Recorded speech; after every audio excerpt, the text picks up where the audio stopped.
Good afternoon, guys. I thought I would come on my UBSLive, being a bit later on Monday at the moment. We're currently in our Perth venue. We have set up our room here. Tomorrow is going to be our half-day event here in Perth, running from 9 till 1 in the morning. And I thought some of my authors said, Natasha, where is your video this morning? Because everyone's used to doing me doing the 9 a.m. UBSLives videos, and everything's blipping at me. Let me just turn it off. And so I thought, why not do it right now before I have to prep another one of my authors and talk a little bit about sponsorships and the different options you have when sponsoring, or how you can be a sponsor of somebody else, or how you can look for sponsors and all that sort of stuff. So as I said, Perth is 3 hours behind Melbourne, so I'm thinking I'm doing this now at 2:30 p.m. Melbourne time. So apologies for the delay. We were in mid-flight this morning, arriving across to the west of Australia. So weather is boiling hot. It's 35 degrees Celsius outside. And as I said, we're still even waiting to check into our room because it's 11:30 a.m. Perth time. So we asked them, do you reckon we can do a bit of work in the training room? And in the meantime, we obviously set all of that up. So we're ready and we can sleep in tomorrow morning. All right, you guys. So I know some of you will be watching this on recording, and you're busy starting off your week. So I'm just going to do probably about 20 odd minutes around sponsoring. And of course, if you have questions that I can handle for you guys outside of this call, or, you know, as you've listened to this, please just post them and I can respond to you later on in the day or the evening here. So this conversation has come up as prompted obviously from my recent sponsorship of the Global Speaker Summit, and also coming up I'm sponsoring the Professional Speakers of Australia convention for the third year in a row. And at both of these summits or conventions, I was the highest sponsor in terms of, you know, making, you know, the largest investment in supporting these a couple of associations. Now, when we talk about sponsoring in business, we don't have to always start at, you know, a really super high level. You know, that's probably not realistic for everybody. And how I've actually seen people tap into sponsorships is actually to gain their own sponsors for their own events. The best person who's been able to do that and teach people the power of you know, covering some of your costs has been Francesca Moy, who is obviously, as you know, my sister from another mother and father. And so she, originally from her, I learned that, you know, you could go out there if you do run events, you can ask certain cafes or certain places to sponsor your event. In turn, of course, you're bringing people to their venue, and that particular venue can actually have a little bit of a, you know, a talk during the evening. You can ask other non-competing businesses to yours that would be complementary and that would like to be seen by the people who come to that particular event to also actually sponsor. So a lot of the time you can actually, not necessarily, it doesn't have to be monetary type of sponsoring, but sometimes it can be. Some banks have been known to cater for events and to give like their little booklets with pens and all that sort of stuff. So give some collateral that you can use for people in your workshops and your events. So when you do run events and you work as hard as what we do to get bums on seats, right? That this room is going to be full here tomorrow. There are companies out there that would love to be seen by those people that you get along to your room. So gaining sponsors for what you do. I mean, even if you're a speaker, like at the local Global Speaker Summit, someone was talking about, do you sponsor the clothes that you, do you get your, the clothes that you wear, do you get them sponsored? Because as speakers, we stand up in front of thousands of people every year. And of course, that would give someone an awesome exposure around that. Now, one thing that I want to really make clear is that sponsorship is not something that can, but often doesn't happen this way. It's not something that has immediate outcomes or results, if you like. And good afternoon for those of you who are joining in. And thank you, Sveti, for my love heart.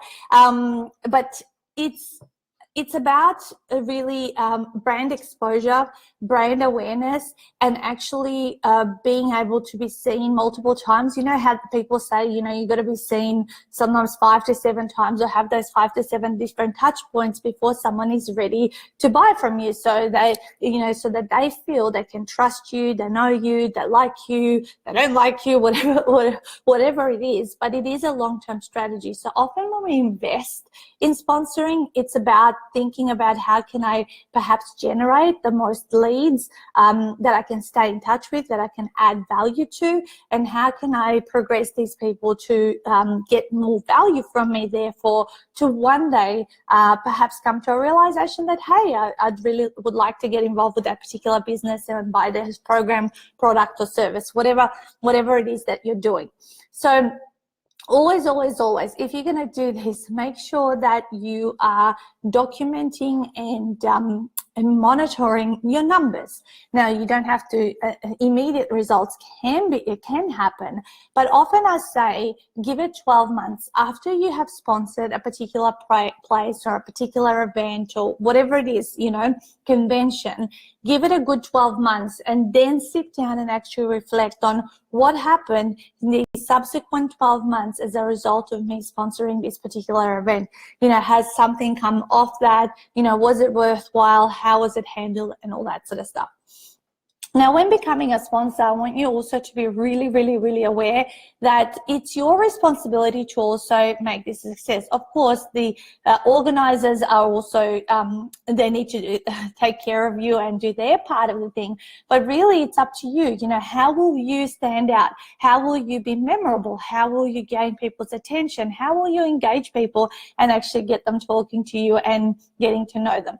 At the end of the day, it is truly about relationships. So if you can build as many relationships and you know, make friends with people over a period of time, there's no doubt that your sponsorship will pay off. So there's various different things you also have to think about, because often when you do sponsor, you will be able to have a trade table. So make the most out of how can your trade table really catch people's attention. What we tend to do, and it doesn't have to be expensive, you know, we never had a super massive budget to do super duper expensive trade table designs, but I have got these tablecloths here that I had branded and made for myself. Of course, most people have the banners. I don't even know which this one. The banners are over there. And I mean, I guess what I do is quite visual. So having, you know, I laminate book covers on A4 pieces of paper, and then I can stick them on the wall to make it just really pop out. And often, like I've had trade tables now for many years, and every single time it gets people stopping and looking and observing and saying, what's all the fuss about over here? So it's important to get your collateral looking right, looking consistent. Across my collateral, I've got like that black background, and everything that I do has got that sort of black background to it. And recently I even invested to have, let me show you. I invested to have a corporate brochure made where people can pick it up at my trade table, and it's got our flow chart of how things happen and obviously the calls to action. And there are also, again, the book covers of people's books that we have helped bring to reality. So that's something really good that people can pick up and take away, and it makes you look super professional, right? So how will you collect details, or why would people give you their details? Will you do it? Most people will do like a prize draw, something fun that we did last year at the Professional Speakers Association. So I'm not a big fan of putting things in goodie bags. You know how people get those goodie bags at different conferences and trade expos and all that sort of stuff, because most of that stuff ends up in the bin. So we thought, how the hell are we going to get people's attention? So I definitely didn't want to put these into people's goodie bags because I know most of them will end up in the bin. I'd rather give it to someone that I've actually spoken about and talked about it and take them through it. So what I thought last year, we wanted to come up with something tangible, something that would catch people's attention and get them coming to our table. So for some of you, you may already know what that was, but what we did is we packed soaps, right, a bar of soap in a obviously printed A4 piece of paper. So we folded it across, and we put it into an envelope with a emoticon smiley face onto that particular envelope. And I remember being on live packing over 200-300 of these things. Now, the whole message of that was, does nobody know you from a bar of soap? Right? There's obviously a saying here in Australia that if you're unknown, kind of no one knows you from a bar of soap. Right? And so that was our little catchphrase that got people opening stuff. Plus, it made those bags really nice and smelly. So people were also drawn by their olfactory senses to go, it's like, what's this smelly stuff in here? What's this sort of tangible and, you know, lumpy mail, if you like, without sort of anything like in a note. So what the whole message in the letter was to come along to our trade table and, of course, pick a lucky thing out of a hat or out of a bowl where everybody wins something. And some gifts that people won were tangible. So some of the gifts were they were winning like full-blown proper planners that I have designed. Some of them won some of my books, which are sort of over there on the table. Other people want more intangible stuff, maybe an e-course or e-books and things like that. But we had a prize for absolutely everyone. And I can tell you about 75% of people who came to this convention came to our table to claim their prize because they thought it was really clever. It got their attention. It was a bit of fun. And they just all were walking up with their soaps up to our table. So that was a really fun idea.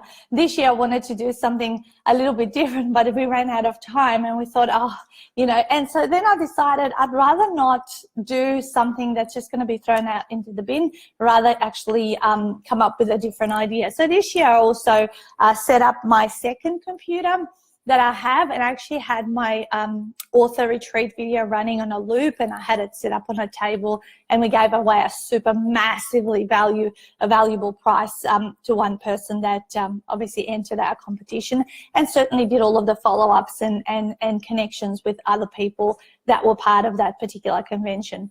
So sponsoring requires quite a lot of thinking and, you know, brainstorm with other people. If you don't know what you want to do, then brainstorm. Ask people for ideas. Sit down, you know, talk, like literally to come up with that bar of soap idea.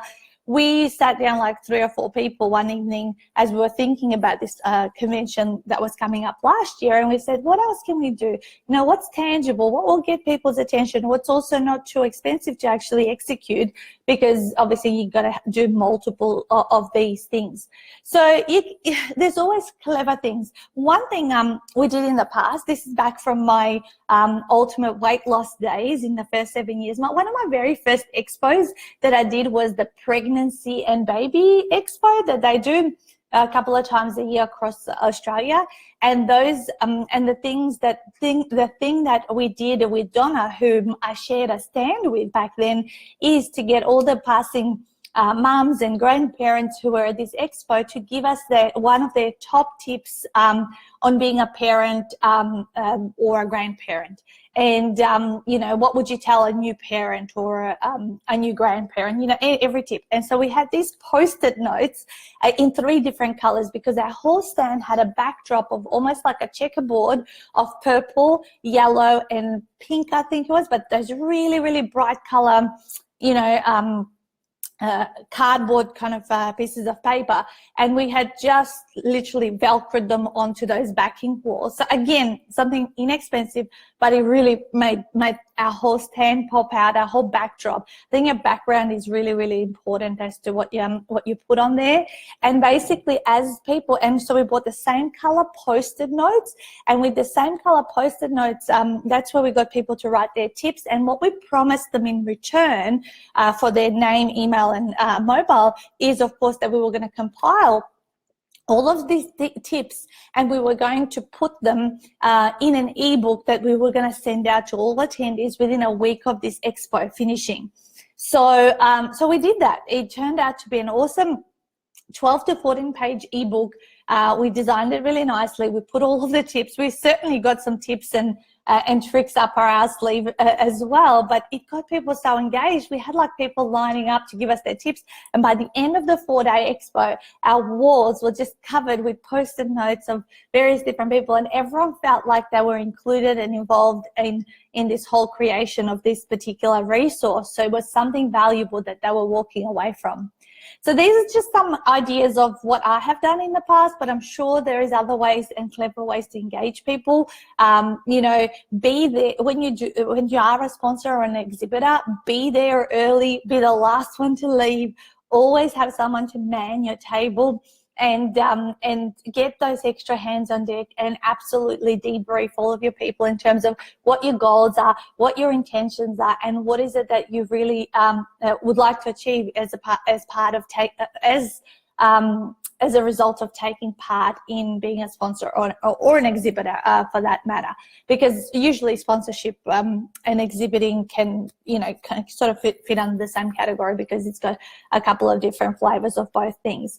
So lots of tips here shared. Make sure you have all your paperwork and your checklists ready. So I have lots of stuff that I like now for exhibiting. Like I have a folder on my computer, and I go, what do I take to expos? What do I need to print? What are new different things that I have? And I very, very much happy laminator user. You know, just like to laminate lots of different things so that they don't get damaged or bent, and I just put them away. And I take one of these almost like a harmonica filing things, where I can file away all my paperwork, and I have it just at the reach of a hand. So, you know, pack smart.